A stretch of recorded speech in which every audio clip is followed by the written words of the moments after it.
This man is a murderer. He appeared in one of the most famous horror movies ever made, The EXORCIST, not as a villain, not as a monster, just as a calm, trusted medical technician doing his job.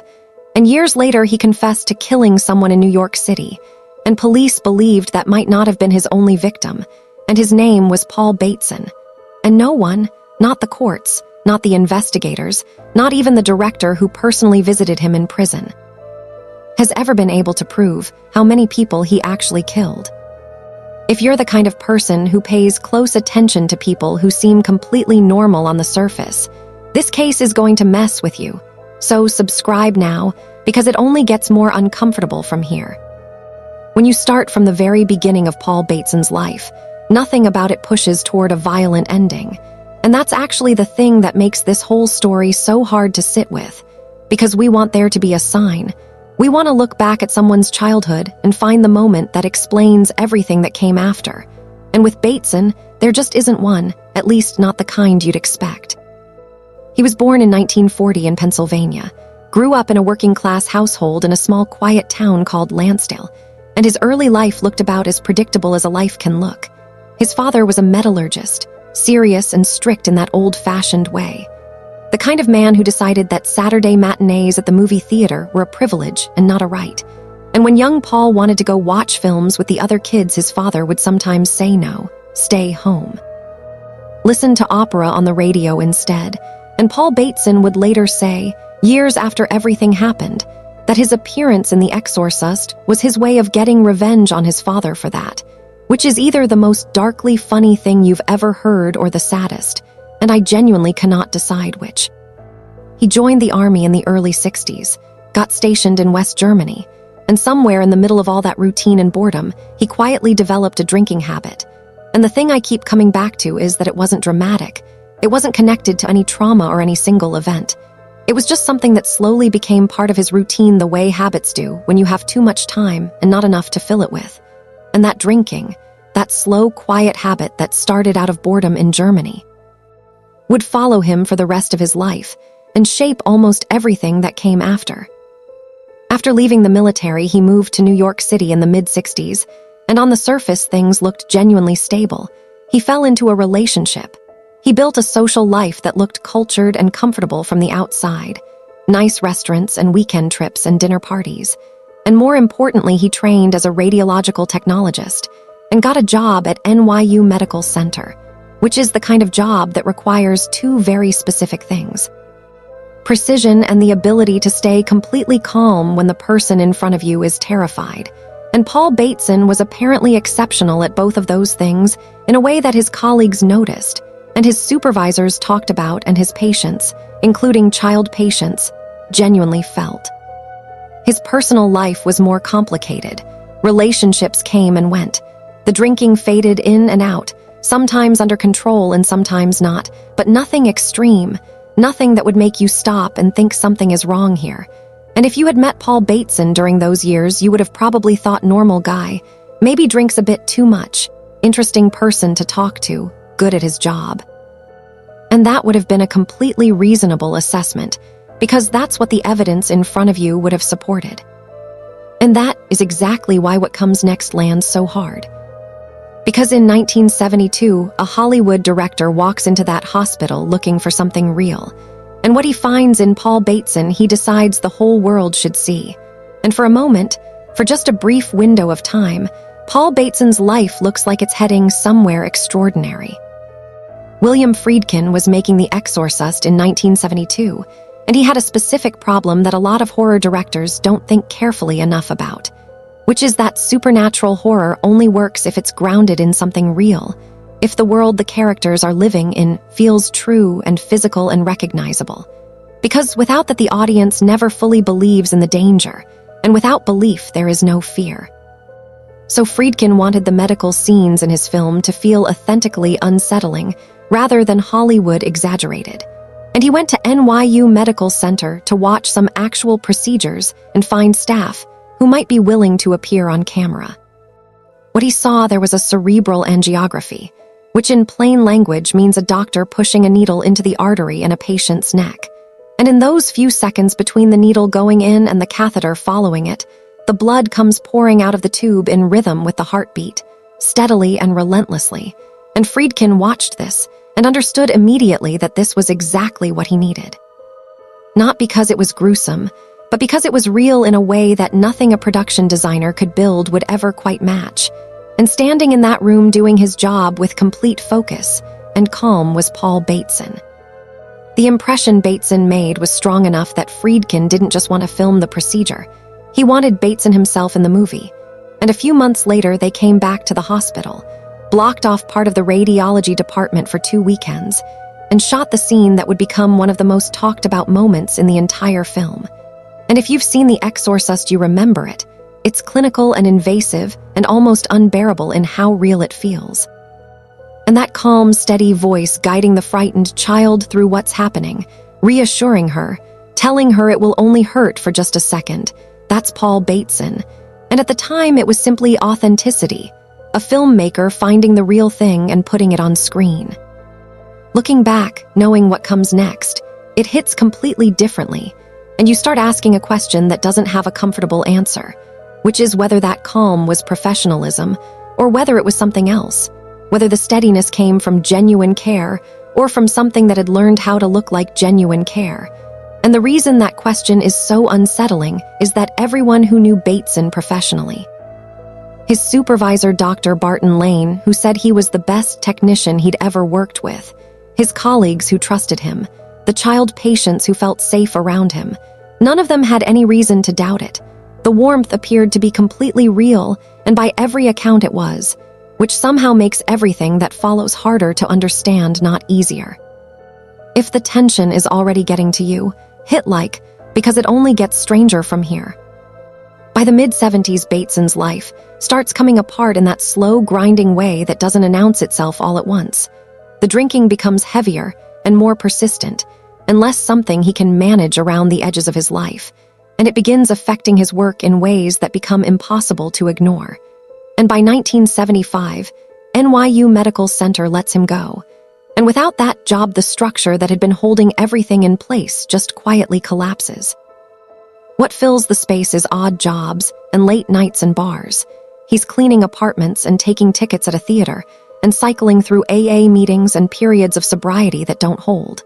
And by 1977, he would later say himself that he was drinking at least a liter of vodka a day.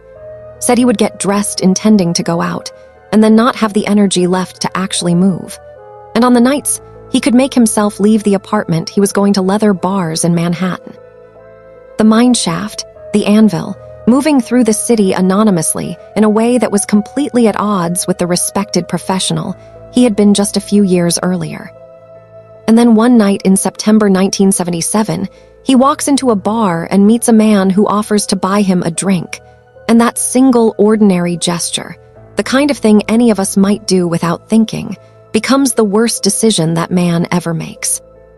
Addison Verrill covered the film industry for Variety magazine, and he was one of those people who made a room feel more alive when he walked into it, warm and genuinely well-liked. A regular at the bars in the West Village who held court at corner tables and made people feel welcome. And on the night of September 14, 1977, he was at a bar called Badlands on Christopher Street, and Paul Bateson was there too. And Verrill did what he apparently always did, which was make someone feel like they were worth talking to, offered to buy the man a drink, and Bateson said yes. And you would have done the same thing if you'd been in Verrill's position, because nothing about Paul Bateson looked wrong. Nothing about him set off any of the signals we rely on to tell us when someone is dangerous. He was calm and interesting and cultured, and that was not a performance. That was just how he came across. It was literally the quality that had made him so good at his job for so many years. And Verrill had no way of knowing that the man sitting across from him was someone whose life had been quietly falling apart for 2 years. They drank at Badlands, and then moved to the mineshaft and kept going, alcohol layering on top of cocaine, layering on top of more alcohol, the way those nights in those bars in late 70s Manhattan could do. And by the time they took a cab to Verrill's apartment on Horatio Street in the West Village, it was past 7 in the morning, and Verrill was apparently not that keen. He had to be up, had a story to file for work. He let Bateson in anyway because, again, nothing about this man said danger. And inside the apartment, there was more drinking and more cocaine. And then at some point, Bateson understood that Verrill wanted him to leave. He described this moment himself later, said he needed money and hated the rejection. And those two things colliding in a man who had been drinking for what was now most of a day produced a decision that ended another person's life. He went to the kitchen and came back, and Addison Verrill, journalist and film industry figure, and someone's friend and someone's person who made rooms feel warmer, was found dead in his apartment the following day, beaten and stabbed. $57 missing along with a credit card and a passport, nothing that couldn't be carried quickly out of someone's home. Now most stories move straight to the arrest at this point, but what happens next in this case is genuinely one of the strangest things about it. Because instead of disappearing, Bateson picks up a phone and calls a journalist, not to confess exactly, but to correct how he was being described. Arthur Bell was a gay rights journalist at the Village Voice and a friend of Addison Verrill's, and he wrote a piece about the murder that was furious and personal, about how killings of gay men in New York got treated as background noise, filed away as encounters gone wrong, not worth serious investigation or serious reporting. And he ended the piece with the NYPD homicide tip line number almost as a challenge. And 8 days after the murder, his phone rang, and the caller said, "I like your story and I like your writing, but I'm not a psychopath." And then calmly and conversationally walked Bell through the entire night. The bars, the cab, the apartment, the drinking and the rejection, and the moment where something shifted. And the caller knew details that had never been made public, knew about the stolen credit card before police had released that information, knew what an unidentified substance on the floor of Verrill's apartment was when investigators themselves hadn't figured it out yet. Bell contacted police and detectives, came to his apartment, and waited. And that night, a second call came in from a different man who called himself Mitch. Said the killer's name was Paul Bateson. Said he knew him from drying out together at St. Vincent's Hospital. Said Bateson had called him and confessed. And police went to Bateson's apartment on East 12th Street and found him on the floor in a drunken stupor. And when they asked if he knew why they were there, he looked over at an open copy of the Village Voice lying on the floor, Bell's article, and just pointed at it. And he eventually wrote out a full handwritten confession that was consistent with everything. And this should be where the story closes, except that it doesn't. Because while Bateson is sitting in Rikers Island waiting for trial investigators, start looking at something that had been sitting unsolved for 2 years. 6 bodies had been pulled from the Hudson River, men, dismembered, packed into garbage bags, none of them ever identified. And the bags had markings connected to NYU Medical Center where Bateson had worked. And the way the bodies had been cut apart suggested someone with real anatomical knowledge and genuine comfort with a blade. And police started saying Bateson's name in connection with all 6 of these killings.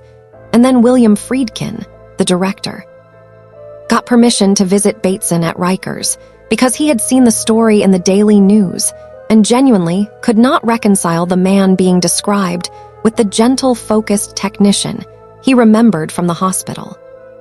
We're almost at the verdict, and the question this case leaves you with is one I think about a lot. Subscribe to Verdict Atlas. In that prison conversation, Bateson told Friedkin that prosecutors were offering him a deal: confess to the 6 river murders and other unsolved killings, and receive a shorter sentence. And Bateson told him he wasn't sure whether he would take it, and Friedkin left that prison and went straight into developing the film that would become Cruising, the 1980 movie about a police officer going undercover in Manhattan's gay bar scene to find a serial killer. And I think about what that walk out of Rikers must have felt like. What Friedkin thought he had just heard from the man he had put in his film, the man he had watched be tender and careful with a frightened patient. And I don't think he ever fully resolved it. At trial, Bateson tries to walk the confession back, says he was drunk when he gave it, says his rights weren't read to him properly, says he was just repeating details he had read in the Voice, and a jury gets 4 days to decide what they make of that. The trial ran in early 1979, and the prosecution put in the confession and Bell's article, and brought in a friend of Bateson's named Richard Ryan, who testified that Bateson had confessed the Verrill murder to him personally. And after 4 days, the jury came back guilty. and at sentencing, the prosecutor called him a psychopath and told the court he believed Bateson was responsible for 6 more deaths, and admitted there was no direct proof, but said Bateson had told someone. And the judge gave him 20 years to life, and on the question of the 6 men in the Hudson, said the connection was too ephemeral to factor into the sentence, and 6 men pulled from a river in pieces apparently did not clear that bar. Bateson served 24 years, was released in August 2003, the day after his 63rd birthday from a correctional facility on Staten Island, completed parole in 2008, and faded from public attention the way people do when there is no dramatic ending to their story, no final confession, no courtroom moment that resolves the open questions, just a man walking out of prison and back into a life that was much smaller than the one he had left. He died in 2012 at the age of 72, and the 6 men in the Hudson River have never been identified, and no one was ever charged with their deaths, and the case remains officially unsolved today. And what that means is that somewhere out there, if those men had families who knew to look for them, there are people who never got an answer, who never got the thing that would have let them stop waiting.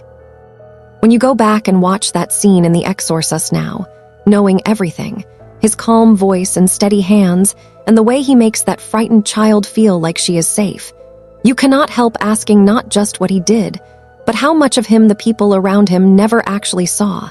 And I think that question is the one this case keeps returning to because it doesn't have a clean answer. Officially, Paul Bateson was convicted of 1 murder. Unofficially, he became a name attached to unresolved killings and unanswered questions, and a reminder that the people who are best at making us feel safe are sometimes the people we understand least. I want to hear your take on this one. Do you think Paul Bateson was responsible for more than what he was convicted of? Or do you think this is a case where suspicion just filled in the gaps that evidence couldn't? Leave your answer below, and if you haven't subscribed yet, come join us at Verdict Atlas, where we follow the stories where the truth ends up being stranger than anything you could have written. And share this one for Addison Verrill, and for 6 men pulled from the Hudson River whose names we still don't know.